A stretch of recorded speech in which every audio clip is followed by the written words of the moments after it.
I mean, yeah, again, though, you mentioned the distance only being about 5.8 kilometers in length, so it's a very fast track in terms of how fast laps will go, and again, having only the two detection zones gives a little time for drivers to have the opportunities to have the speed to get past each other. But then again, though, at the same time, these straightaways are pretty long, especially the front straightaway, the one headed between turns 7 and 8 there, and then after that chicane, head into the turn that leads all the way to the Parabolica. So again, it's just all based on distance and getting out of the chicanes and such. Yeah, again, lots of kind of straight corners or straight areas or corners that can be kind of taken flat out. But again, once you get into those technical parts, like your 2 or 3 chicanes that are here, you got to be able to nail those, to say the very least. As we come through Ascari on this lap. And it looks like we are just about set to go for the formation lap, but we'll cruise through the Parabolica first. And as we do that, again, this will be the rather famous completion of the lap. And in that final run to the line, we'll go ahead and head off to our national anthem of Italy. Maybe if I click the right button. There we go.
Alright, and we are just about set to go here. As you can see, the grid is starting to reform at the tail end of the formation lap here.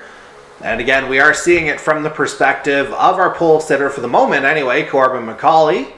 I'm just going to see where all of our streaming drivers are starting. We've got Dimitrov 4th, Butler 6th, McCauley of course on pole. And yeah, okay, not sure what's going on with Colby's stream, but we'll just wait for the lights here. 27 laps here tonight is what we're looking at. Majority of the field appears to be starting on mediums. And here we go. We're lights out and away we go as McCauley, maybe a little bit of a slow start off the line. Yeah, Darcy Ford's ahead of him right away.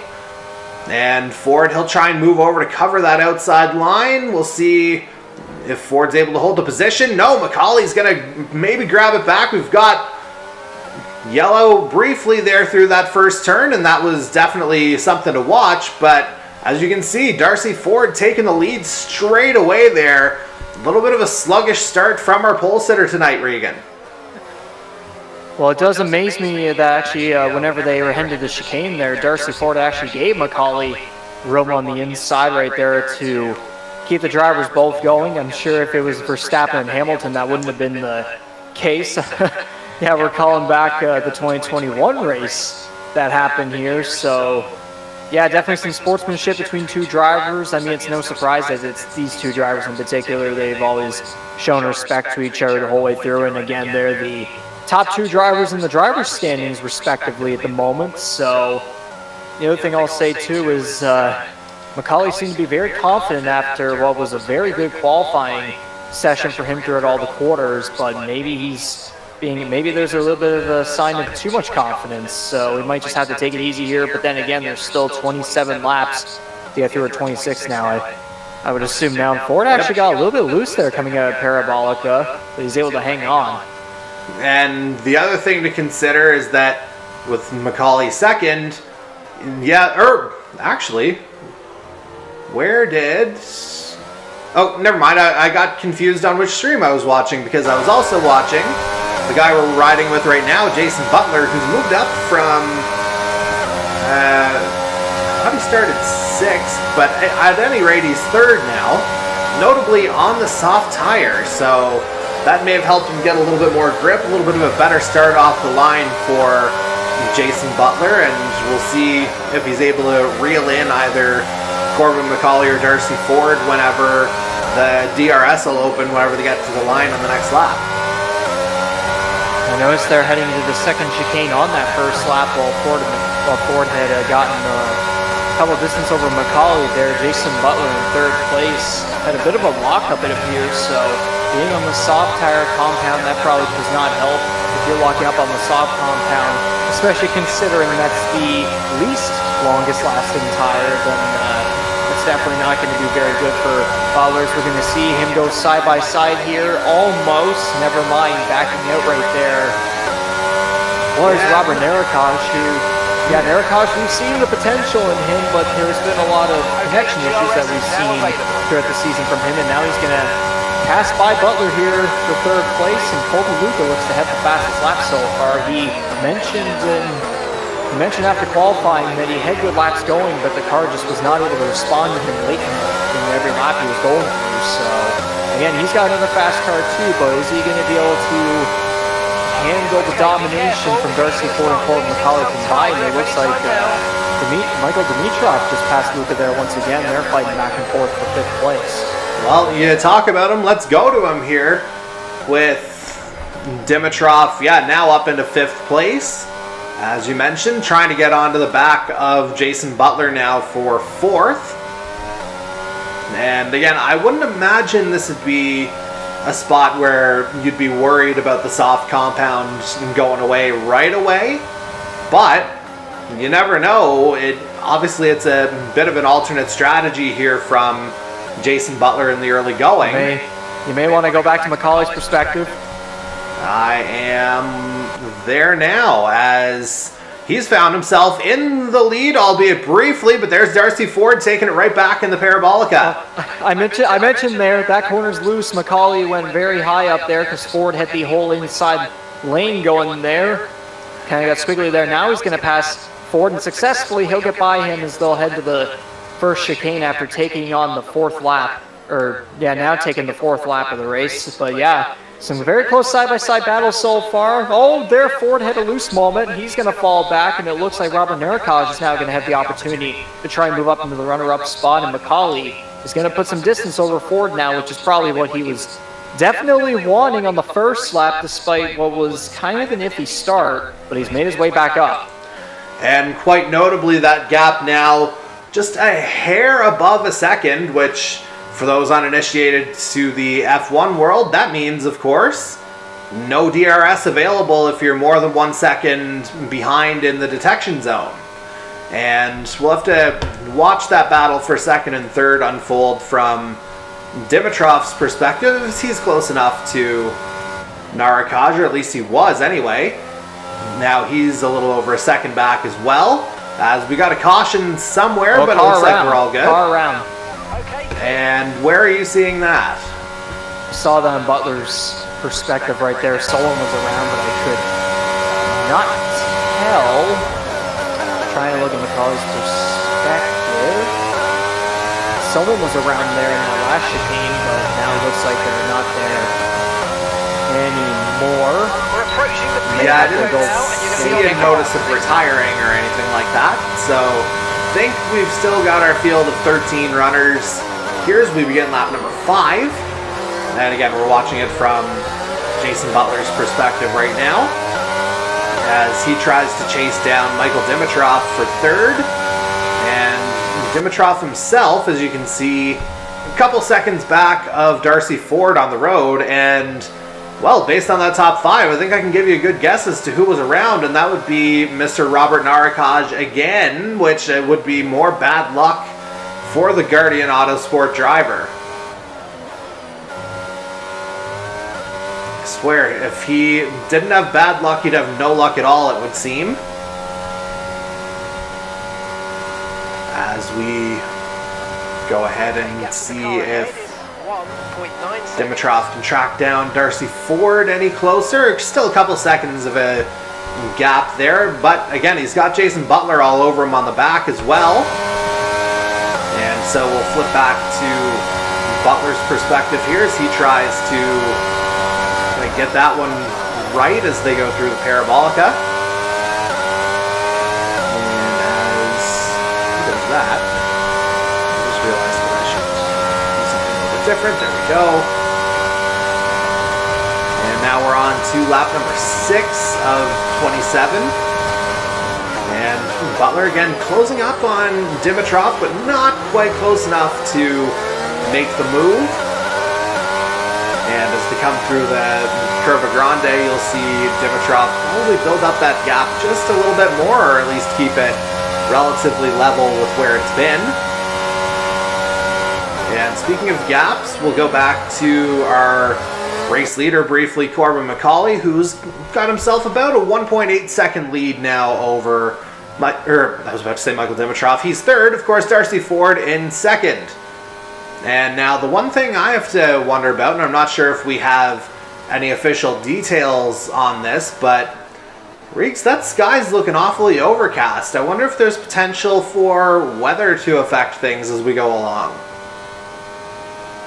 Yeah, I mean, for a track like Monza, that would definitely not be very good, but I mean, in the past couple races, we actually have seen a couple of rain pop up from time to time. Gotta kind of try and recall some of these races. I'm sure you probably have a bit of a better memory. I think Austria had some rain come through. There's also Miami having it very late, although that one didn't really affect anyone. It was more so the Austrian Grand Prix that had some rain issues. So, I mean, if it happens at Monza of all tracks, then that's definitely going to shake things up. And it looks like Jason Butler has just overtaken Michael Dimitrov for the final spot on the podium. So good stuff from him. It's been a very clean race so far for most of these drivers. They're being so far very respectful to each other in terms of being able to get by each other and such. Never mind, Butler seemed to have a moment there in the chicane, and now Dimitrov is going to take it back. Yeah, just took a bit of a hop over that curb coming out of the chicane. It looks like Butler, who had gotten the move done on the exit to the Parabolica, as I think he may have been behind Dimitrov at the DRS detection point, and then was able to kind of set it up from there. As we'll see 3 and 4 go through the Ascari here once again, as Colby Luca picks up a 3-second time penalty for something or other. Again, don't have the view right offhand here, but presumably that would be track limits. That's kind of what 3 seconds is code for. As we'll see if Butler can get close enough to Dimitrov again, as notably his pit window's open on the soft tire already. But Butler might prefer the track position here right now, as obviously once he pits, he'll be able to go for the longer stint to end the race at least. And Butler, he'll be a bit of a gauge actually as to how long those soft tires will actually last over the course of this evening. Because that will, you'd have to think, Reeds, once they see the mileage on Butler's stint here, you got to start kind of doing some math as to when you're going to come in as well. Ideally make this a one-stopper whenever possible here, as Butler again tries to close up on Dimitrov here, and he does get within 3.5 tenths as they come through the Ascari again. But looks like Colby Luca is coming right up onto the back of Butler here. So as we see it on the side, man, there goes that number 53 Aries Racing of Colby Luca. He's just blown by Butler here. And again, I wonder if that's the grip of the soft tires starting to go. And sure enough, Butler into pit lane. So I wonder if maybe he just went one lap too long there. Certainly what it would appear as we begin lap number 9. Seems like that cliff will be about 8 laps here on the softs. And we'll see, that's the white stripe for Butler. Clearly he's headed to the end of this one, as he's opted for the hard off of that stop. 3.4 seconds. And so as we do a little bit of a reset, we are going to find... well, we're watching from Michael Dimitrov's perspective right now. He's moved up into third. He's about 6 seconds back of our race leader, Corbin McCauley, who's in turn 2.5 up on Darcy Ford right now as he comes through the Ascari chicane again. And again, it just looks like he's in control as much as anything else. As we see him again hit that point of just making sure he's in control, getting into the, not Ascari, the Parabolica. And he's through. That is 1/3 of the race distance complete. And there you see laps 10 to 15 constitute the medium tire pit window. So don't be surprised if you see a absolute glut of pit stops coming in the next, say, 2 to 3 laps, maybe even sooner than that. As again, McCauley tries to build out his lead a little bit more. 2.5 seconds, of course, not super comfortable, bearing in mind, of course, that everyone behind him will have to pit as well. I mean, with McCauley there, last race, that was most certainly not the gap between the leader and second place. That this is not certainly the one we saw back in Belgium. McCauley was right over everyone, and he got lucky. Then the safety cars that did happen, the safety car periods in the last race that did happen were only virtual safety cars, so he was able to keep his distance over other drivers. But this time around, Darcy Ford is able to keep a decent distance behind him, so pit strategies will definitely be a lot more interesting this time around. Maybe he won't be as panicking, give as much anxiety to someone like McCauley here. I mean, he won the Monza race back in Season 1 in 2020, and out of all the current drivers in the field so far, he is the only one to have won here. As 2021 we saw, okay, now he's going to pit road there, but yeah, we saw in the second season, I believe, I couldn't recognize the name, so I assumed that was a former driver that took the victory in Monza in 2021. And then in the 2022 All-Star Series, we saw a Max Verstappen AI victory occur. So this time around, it's back to being one of the drivers, and the only current driver that has won here again is McCauley, so it's no surprise to see him up front so far, but now he has fallen back as the pit stops are now underway. And he has fallen to 6th so far, but no surprise if he ends up going right back to being the leader. Yeah, as you alluded to already, we're starting to see some of those pit stops happen with McCauley having come in. Darcy Ford, Dimitrov, and Colby Luca all on the mediums. Interestingly, Dan Cudmore on the hard tire. He can probably stick around a little longer, try and opt for the track position in the early going, and then finish up on about an 8 or 9 lap stint on softs. And so, yeah, that could make things certainly interesting for the driver of the number 2 Alpha Flow Racing vehicle, as we've got his teammate Michael Dimitrov exceeding track limits on the exit to Ascari, and putting Mike Nickens further lap down, it would appear. And based on the wide run, yep, Dimitrov going to stay out. Darcy Ford, meanwhile, is in pit lane. So, Michael Dimitrov, your de facto leader right now, as the hard compound pit window is now open. The expectation probably for within 15 laps, everybody to have pitted. And actually has... No, never mind, there's the change. I thought Darcy Ford had maybe come back out ahead of Corbin McCauley, but nobody can stop that fast, I don't think. As again, Dimitrov still your race leader. Colby Luca in second, albeit with a 3-second time penalty. It doesn't affect his positioning right now, though. And then you got Dan Cudmore in third, Andy Hurdle fourth. Notably, I don't think either of those two have stopped either. Corbin McCauley has, of course, stopped now as he's on the hard compound instead of the medium. And that completes your top 5. And we'll go a little bit further down.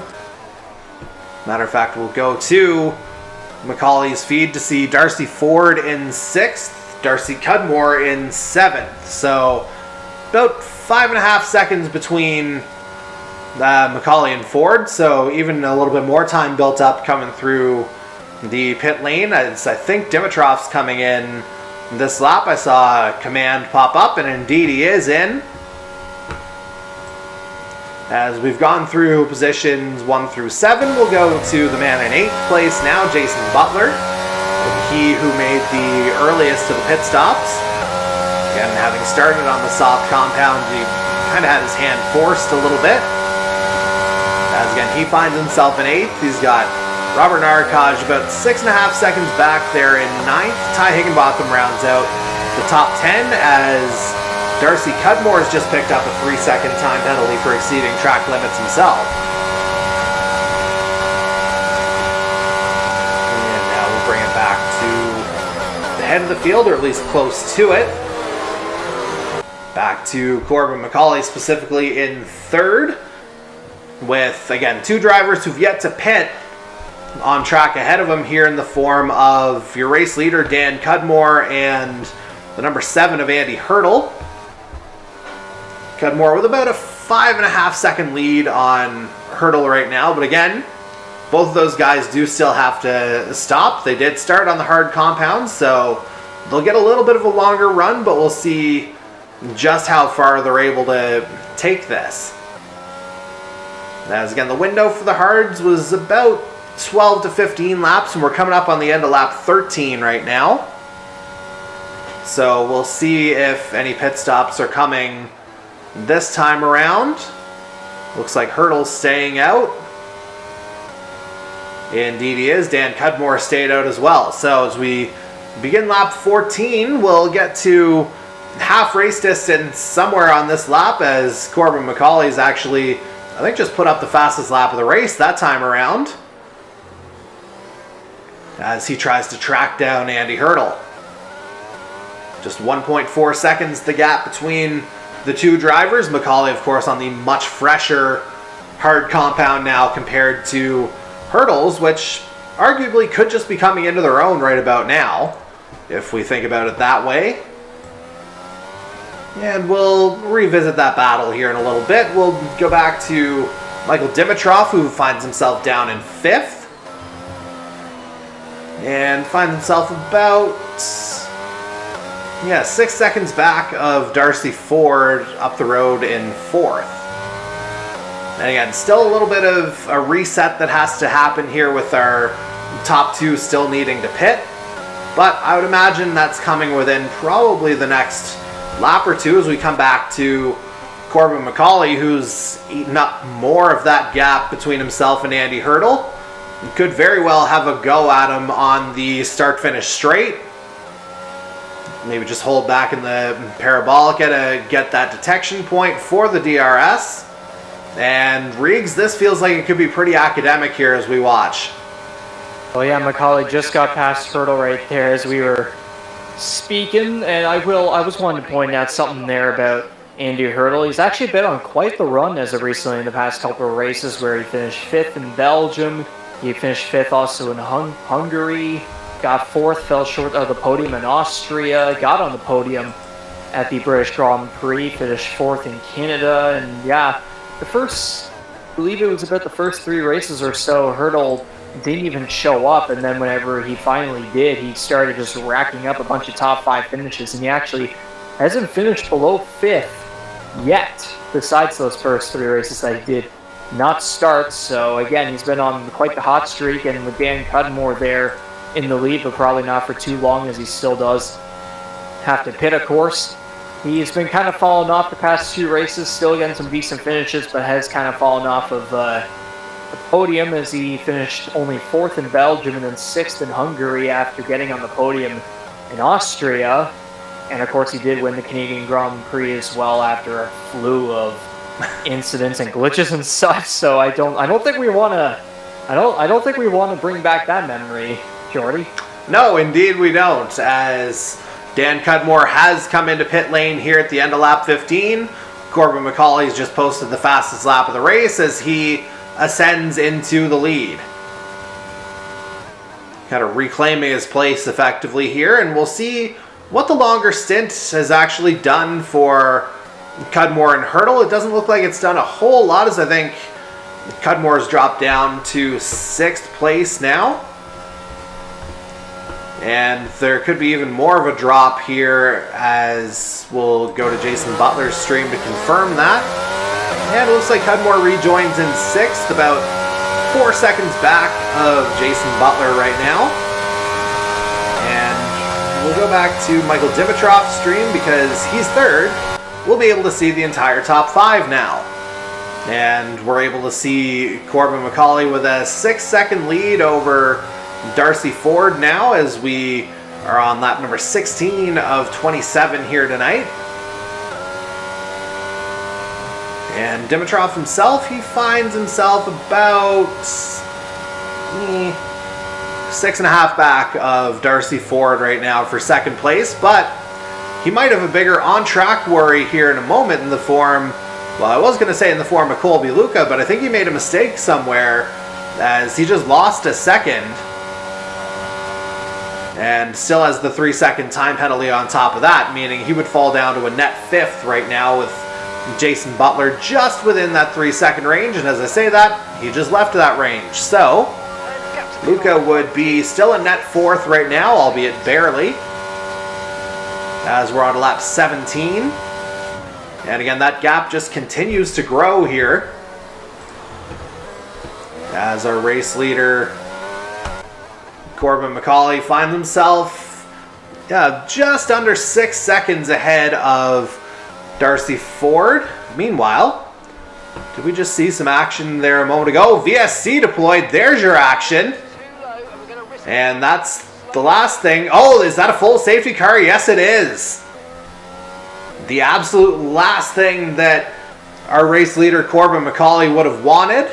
And the interesting thing here, Regan, lap 17, this might be a window to try and make a gamble on softs to get to the end. Like, if you want to take the free pit stop, this might just be the time to do it. I think I would probably argue the mediums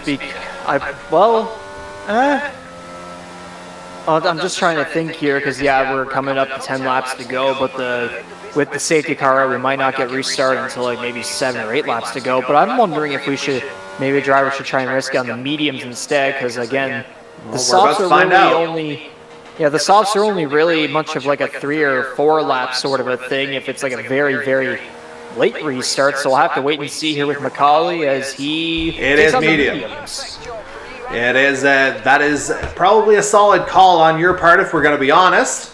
And Jason Butler, I was about to say he was going to love this, but couldn't quite get slowed down enough. He picks up a 5-second speeding penalty for his efforts. I mean, considering McCauley's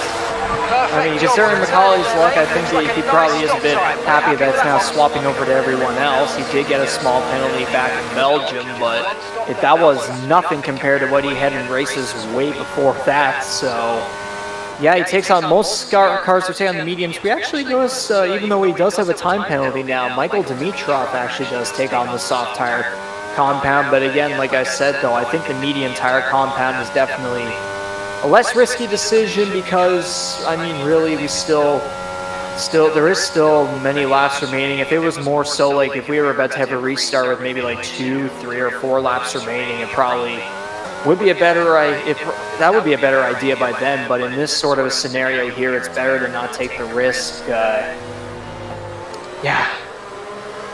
Well, again, we'll see what happens here soon enough. Dimitrov will certainly have the grip advantage whenever the restart happens, which you probably predict will be around lap 20 in this case. Because typically the safety car window is about 3 laps whenever we find ourselves in that situation. But that's definitely one to watch. As our good old virtual Baron Mylander's leading the field around. We're watching him from Corbin McCauley's perspective.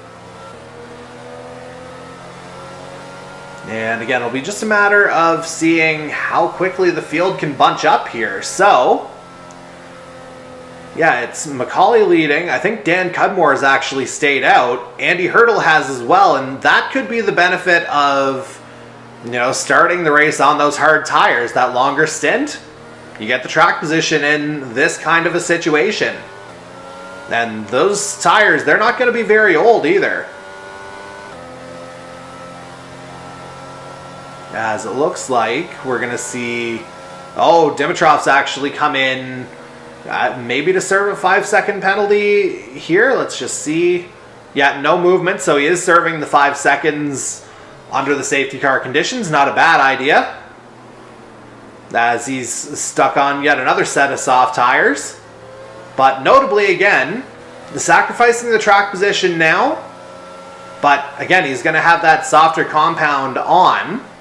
And now he's just bought himself another lap or two to kind of get them warm and at least retain a little bit of grip toward the end of the race. As he actually drops down to 11th now. He'll just have to look to catch the back of the safety car queue. Let's see, is Jason Butler... No, he has not come in. He may have tried to serve his penalty under the safety car conditions as well, but again, he's opting to try and battle it out on track. So again, your top 5 resetting right now is, again, Corbin McCauley still your race leader, Dan Cudmore up into 2nd, Andy Hurdle 3rd, Darcy Ford in 4th, and Jason Butler again is 5th, albeit again with a 5-second time penalty with the safety car coming in this lap. Safety car is in this lap. When the field accelerates, remember... So, end of lap 19, that's going to give us 8 to go here. Just noticed here, too, this is going to play out almost perfectly for Dan Cudmore and Andy Hurdle. Is that safety... They didn't have to pit before that safety car. They were thinking of it, but it actually may have saved them in this situation. Ford is now going to be back in 4th, and Jason Butler has that 5-second time penalty in 5th, so we can only imagine that unless he's able to pull a gap over cars behind him, he may end up losing a couple spots here. But yeah, McCauley's now going to get challenged here by the defending champion and a driver that's been very hot as of recently in Andy Hurdle. So here we go. Good start. And yeah, there's McCauley getting a good jump out of the Parabolica, tried to back the field up as much as possible. And notably, it'll be lap 22 whenever DRS reopens. And yeah, it looks like McCauley's gotten off really well here into the opening chicane. No fireworks here that I can see, at least out of the top 5. Looks like things have navigated fairly cleanly here. As McCauley, again, he's just going to try and run away and hide from Cudmore and, oh, notably Darcy Ford getting ahead of Andy Hurdle there into 3rd right away. As McCauley just sets a personal best, or actually a purple sector 1. So fastest of all. And already that gap is about 1.3 seconds. So well out of DRS range here now.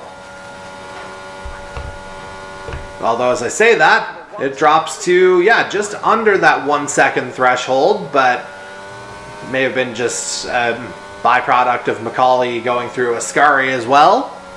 As that gap again is around 1.2 seconds, and that's been opened up over the course of the 1 lap here since we've gone back to green flag racing. And again, still 1 lap of pure racing conditions before DRS opens up again, and there's fastest lap of the race to our race leader, 1 minute 23.313, his time. As we will bring it back to Jason Butler here now, and notably it was Colby Luca, who wound up retiring from the race. That's why you don't see him on the board anymore. As we're on lap 21, so it'll be 6 remaining at the line this time around. As again, Butler trying to make a bit of a move here. Meanwhile, just ahead, you're seeing Darcy Ford kind of push his way up into second past Dan Cudmore. So whatever tire advantage Cudmore and Hurdle may have had, Darcy Ford's just kind of worked his way past that already, because obviously he came in for that fresh set under the safety car. So that extra lap or two, Reeves, it seems like it's really made a difference. Oh yeah, and Cudmore's looking for his first podium after 2 races of unfortunately falling just short of, I believe it was 4th and 6th place finishes there, and now he sits about just over 10 points behind Macaulay in the point standings. He had to drop after Macaulay got the victory in Belgium, so Cudmore trying to be a bit of a late surprise here, possibly even fighting first, second place against Darcy Ford, trying to get a runner-up, which it's been a while since he's done just exactly the 2 top positions he's gotten in the past couple races. It's been a win, so I mean, might as well try and get as many points as possibly can here as Jason Butler and Robert Narikaj fighting in 4th and 5th there despite having time penalties. So I guess you could technically say that Andy Hurdle is looking for his, I believe that would be 2nd podium in 6 starts if it were to happen.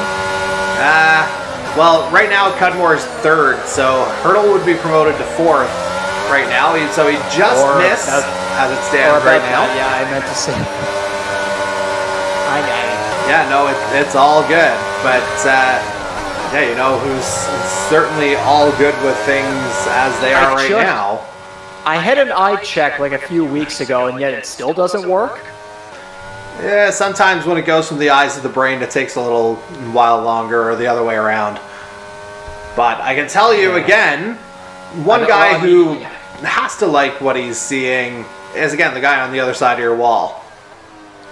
Oh yeah, for sure. I guess I could just give credit that I probably have better eyes than EA Sports ever has.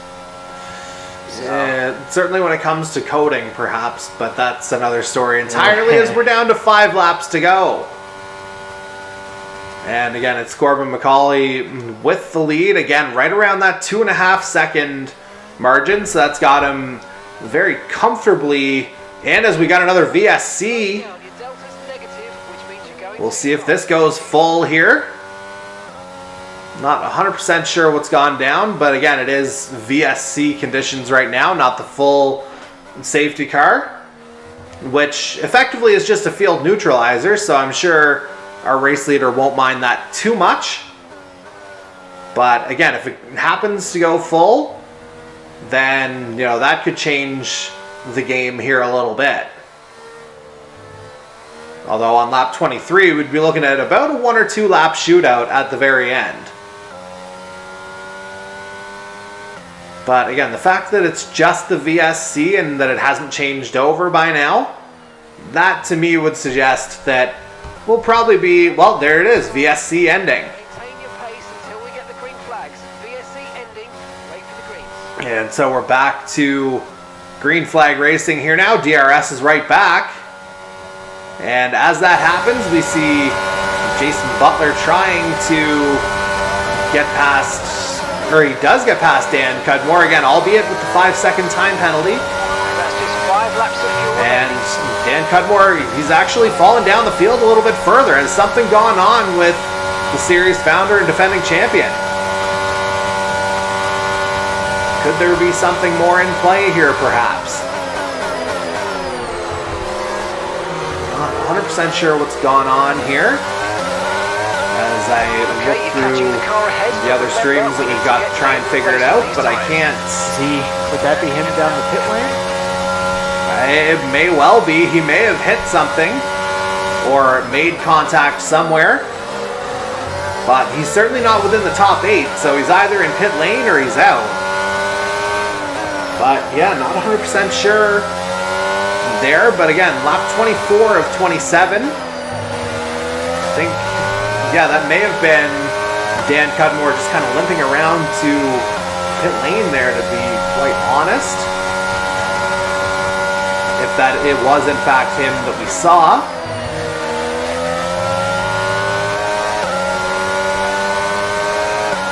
And we'll bring it back to our race leader, Corbin McCauley, who's up 3.1 seconds over Darcy Cudmore. But as we do that, there's Narakaj and Butler battling through the Parabolica.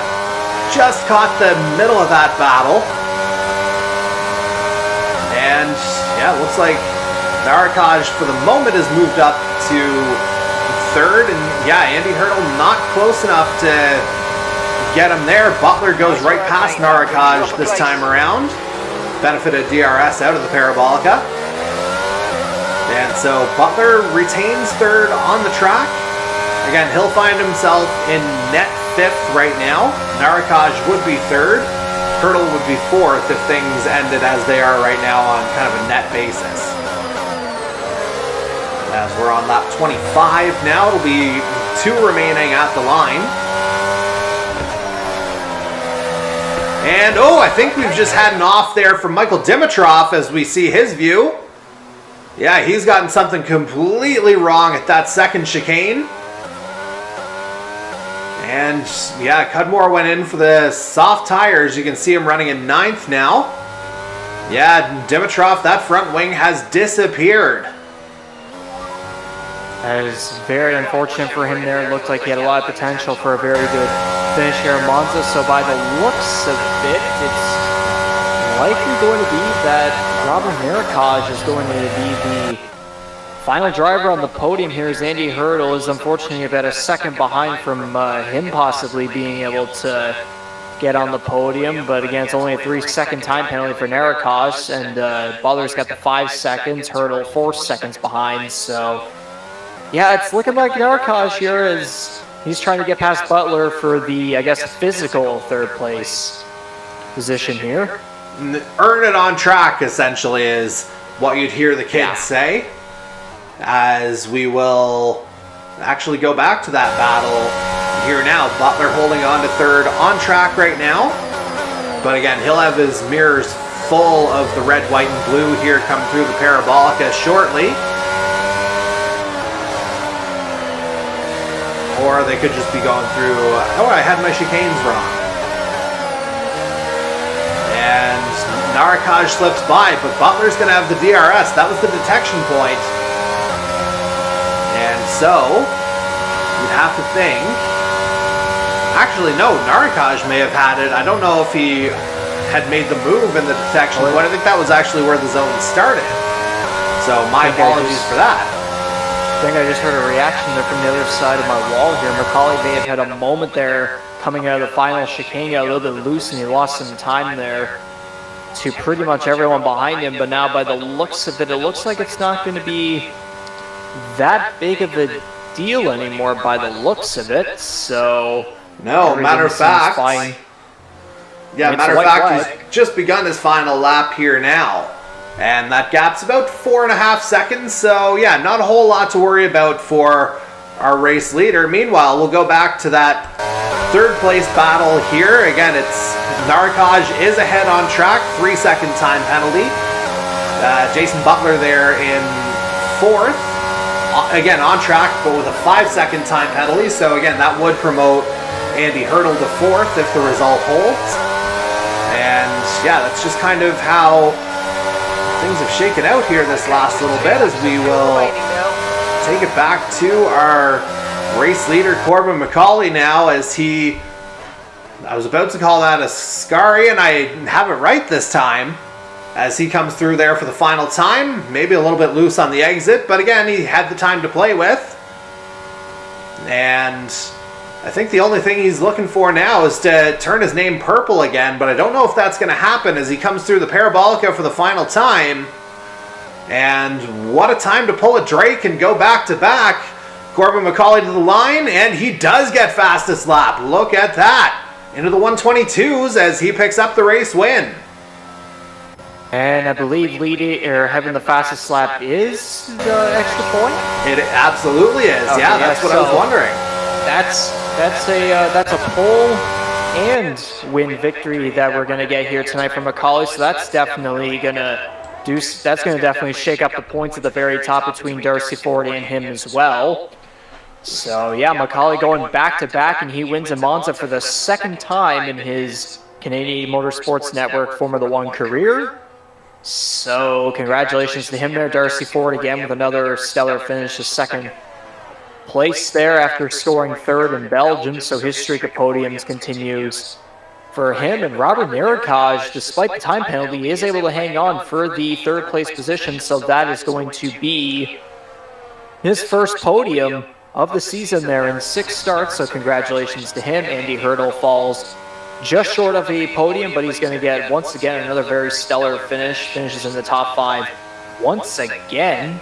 So seeing some good stuff here from the drivers, and it appears the driver of the day, Mike Greathouse. Yes, that is Michael Greathouse. Yeah, a bit of a...